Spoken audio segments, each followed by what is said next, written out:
Hello everyone, this is Archie Verma and today we are going to talk about the next topic of the chapter Body Fluids and Circulation of class 11 Biology. So without any delay, let's start. Today's topic is double circulation.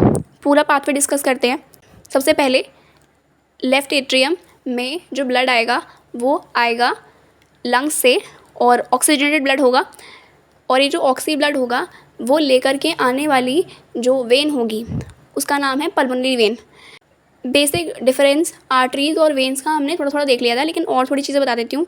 इधर arteries जो होती हैं वो blood away from the heart लेके जाती हैं और veins जो हैं वो वापस ब्लड हार्ट की तरफ लेकर के आती हैं.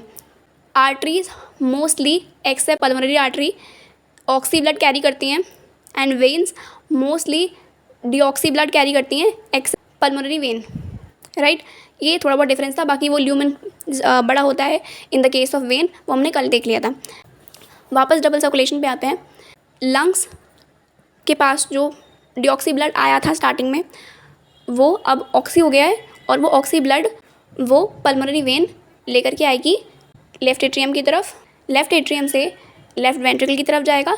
लेफ़्ट वेंट्रिकल ब्लड को पंप करेगी पूरी बॉडी में और जो आर्टरी इस बार लेकर के जाएगी ब्लड उसका नाम है एओर्टा. अब ये जो एओर्टा है वो पहले और आर्टरीज़ में डिफाइन होगी. जैसे अगर लिवर की तरफ जा रही है तो हेपेटिक आर्टरी हो गई, अगर किडनी की तरफ जा रही है तो रीनल आर्टरी हो गई एंड सो ऑन. राइट, अब इन सारी आर्टरीज़ में डिवाइड होगी. आर्टरीज़ के बाद आर्टेरियोल्स में डिवाइड होगी एंड देन फाइनली कैपिलरी. और फिर कैपिलरी आगे जा कर के वेन्यूल्स बनाएंगे. वेन्यूल्स आगे जा कर के वेन्स बनाएंगे, जैसे कि रीनल वेन हो गई in the case of kidney. ये सारी वेन्स वापस ओपन होंगी वेना कावा के अंदर. अब वेना कावा दो तरीके की होती है, सुपीरियर वेना कावा और इन्फीरियर वेना कावा. मोस्टली जो हमारी ऑर्गन्स हैं जो कि थोरेक्स रीजन में प्रेजेंट हैं और एब्डोमिनल रीजन में प्रेजेंट हैं वो इन्फीरियर वेना कावा में ओपन होती हैं.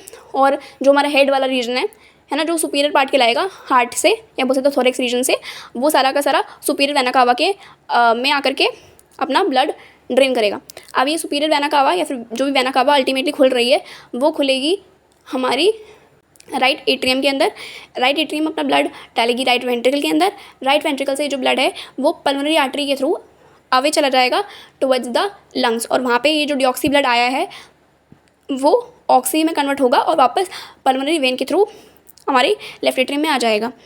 दोबारा एक बार बोल देती हूँ सारा का सारा. सबसे पहले ब्लड आएगा लंग्स में. अब ये डीऑक्सी ब्लड था, अब ये जो डीऑक्सी ब्लड है ऑक्सी में कन्वर्ट होगा लंग्स के अंदर ही और उसको लेकर के जाएंगे with the help of pulmonary vein और जाएगा कहाँ पे, लेफ्ट एट्रियम के अंदर. अभी ब्लड जो है वो ऑक्सी ब्लड है. लेफ्ट एट्रियम के बाद लेफ्ट वेंट्रिकल में, लेफ्ट वेंट्रिकल से एओर्टा के थ्रू ब्लड पूरी बॉडी में जाएगा. एओर्टा और अलग अलग आर्टरीज़ में डिवाइड होगी और ये जो आर्टरीज़ हैं और अलग अलग आर्टरीओल्स में डिवाइड होंगी फाइनली कैपिलरीज़ में. और कैपिलरीज़ में यहाँ पे थोड़ा डिफ्यूजन चलेगा. ऑक्सीजन और जो भी न्यूट्रिएंट्स टिश्यूज़ तक जाएंगे और कार्बन डाइऑक्साइड और जो हार्मफुल सब्सटेंसेस हैं वो कैपिलरीज़ के अंदर वापस आएंगे.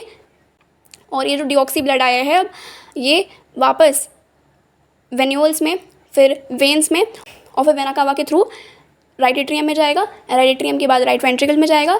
राइट वेंट्रिकल से होता हुआ लंग्स की तरफ जाएगा with the help of pulmonary artery.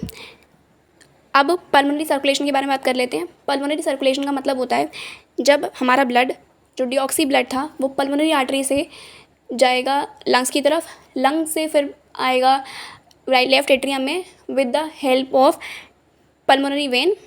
तो ये जो पूरा पाथवे है पल्मोनरी आर्टरी से लेकर के लेफ्ट एट्रियम तक का, इस वाले पूरे पाथवे को पल्मोनरी सर्कुलेशन के अंदर कंसिडर करते हैं. अब बात कर लेते हैं सिस्टमिक सर्कुलेशन की. सिस्टमिक सर्कुलेशन के अंदर ये जो पूरा पाथवे है उसकी स्टार्टिंग होती है एओर्टा से. एओर्टा पूरा ब्लड जो है वो पूरी बॉडी की तरफ लेके जाएगी, पूरी बॉडी में मतलब उसको घुमाएगी और उसके बाद यहाँ पे जो वेना कावा है उसके थ्रू ये ओपन करेगी राइट एट्रियम के अंदर. और ये जो पूरा पाथवे है एओर्टा के बाद में हमारी वेना कावा और वेना कावा के बाद राइट एट्रियम, ये पूरा पाथवे सिस्टमिक सर्कुलेशन के अंदर आता है. दोनों एक बार कंसाइज करते हैं. Pulmonary circulation starts from pulmonary artery to the left atrium और सिस्टमिक सर्कुलेशन की स्टार्टिंग होती है aorta to the right atrium. दोबारा पल्मोनरी सर्कुलेशन की pulmonary artery to the left atrium, systemic circulation के लिए aorta to the left atrium. This is the thing. उसके बाद हमारे पास वैसे तो हमारी बॉडी के अंदर 2 पोर्टल सिस्टम होते हैं, लेकिन इस पैराग्राफ के अंदर सिर्फ एक पोर्टल सिस्टम के बारे में डिस्कस किया है, हेपैटिक पोर्टल सिस्टम। तो हेपैटिक पोर्टल सिस्टम के अंदर क्या होता है कि जो हमारा ब्लड है जो इंटेस्टाइन के पास होता है, वो ब्लड पहले लिवर के अंदर ओपन होता है और फिर वहाँ से ये जो सारा का सारा ब्लड है वो फिर हमारी वेना कावा के अंदर ओपन होता है एक साथ में। ऐसा नहीं होता कि इंटेस्टाइन की अपनी कोई अलग वेन हो और फिर वो वेन वेना कावा के अंदर ओपन हो रही हो, ऐसा नहीं होता। ऐसा होता है कि इंटेस्टाइन और जो हमारा लिवर है उनके बीच में एक पोर्टल सिस्टम होता है, जिसके थ्रू इंटेस्टाइन का जितना भी ब्लड है वो सबसे पहले लिवर के अंदर ड्रेन होगा, उसके बाद हेपैटिक वेन ब्लड लेके जाएगी वेना कावा तक। और हमारे हार्ट जो है वो बाकी सारी ऑर्गन्स को तो पंप कर रहा है ब्लड, है ना, सबको तो न्यूट्रिएंट्स मिल रहे हैं, लेकिन हार्ट को भी तो पंप करने के लिए न्यूट्रिएंट्स की, ऑक्सीजन की रिक्वायरमेंट है। इस वजह से यहाँ पे एक अलग सर्कुलेशन चलता है और इस सर्कुलेटरी सिस्टम का नाम कोरोनरी सिस्टम है। इसके अंदर कोरोनरी आर्टरीज, कोरोनरी वेन्स आती हैं जो कि स्पेशली हार्ट को जो न्यूट्रिएंट्स चाहिए ट्रांसफ़र करने का काम है वो कोरोनरी सिस्टम के अंदर होता है। So this was all about this video. Thank you.